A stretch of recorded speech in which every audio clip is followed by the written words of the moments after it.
So we are going to do some more complex material shaders in Blender. As you saw in the previous videos, I was just exporting OBJs with the material groups attached, and that just created a flat color. But what if we want to do something metallic or something transparent, like a stained glass window? First, what we need is a transparent PNG. So I just made a square, filled it with a color, and gave it an opacity of 40. Let's go in and export as PNG, pink, 40, so I know that's the 40 opacity. Export, making sure that my background color is transparent. Okay, we can now leave Illustrator and go, into Blender. So in Blender, I just have this environmental texture set up so we can see it in like a sort of real life setting, but you do not have to do that. First, let's start Shift A, isosphere. Tab for edit mode, and I'm going to scale it up. Oh, that's probably good. Maybe bring it up just a hair. All right, tab back into object mode. Let's create a new material. And down here, I'm in the shader editor. So I'm actually going to, so by default, the principal BSDF pops up. I'm going to Shift A, shader, or actually texture, image texture. Sorry for getting a little lag here. Open. And 40, color to color. And then Shift A, shader, transparent, drop it there. And Shift A, shader, mix. So the alpha, that is the transparency. Slap it in there, slap the shader BSDF in there, and the transparent shader into there. Maybe we'll give it like kind of a cool dynamic between pink and blue. And you see it's not transparent at all. But still in this material tab over here, we're gonna just scroll down, alpha blend, and I'm selecting backface culling so I can see it a little bit better.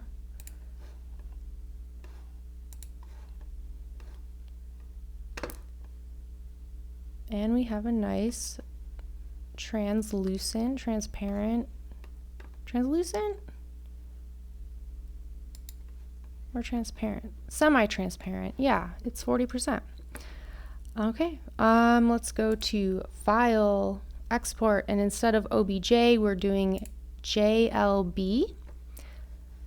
And making sure Y is up. Okay, and let's save this in. Can I create a new folder here?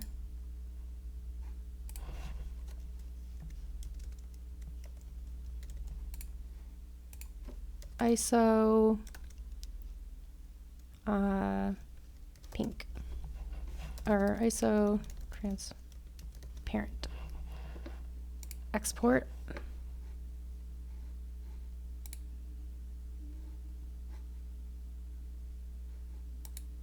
Okay. Now, trying to get back to Adobe Aero.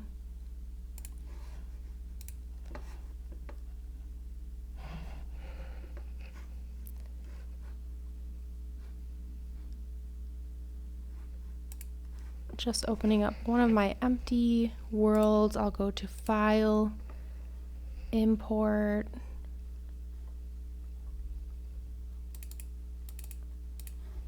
opening up the ISO that has the transparency.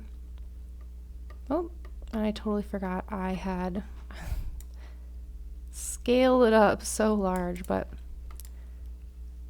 let's duplicate it. Oops. So now we have a transparent object.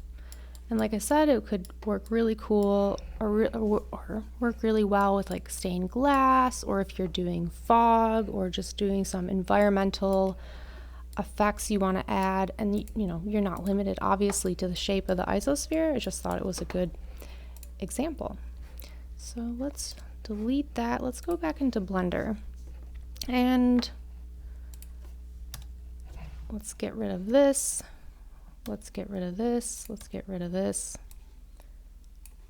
And let's make something really shiny. So the Principled BSDF shader is really nice because we can add a lot of different, do a lot of different surface manipulation without having to add, oh, glass shader, transparency shader, blah, blah, blah. I'm going to lower the roughness. So it's not see-through like the other one, but it's reflective.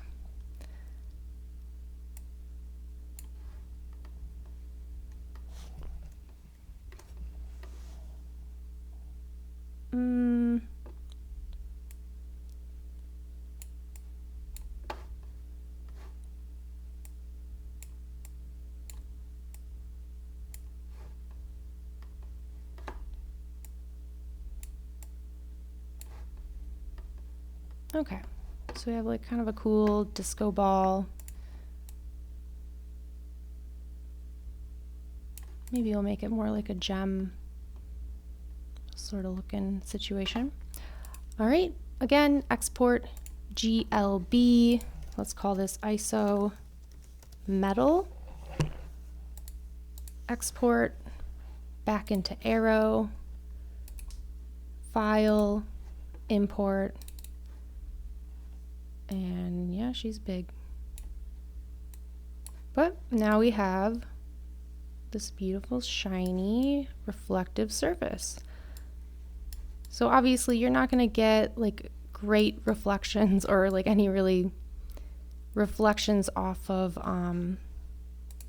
you know, anything you put in the world, but it definitely simulates the sort of like gem-like material, or like metallic.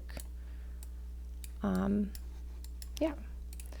So hopefully that is helpful for you guys. If you're thinking about making more complex materials. All right, awesome.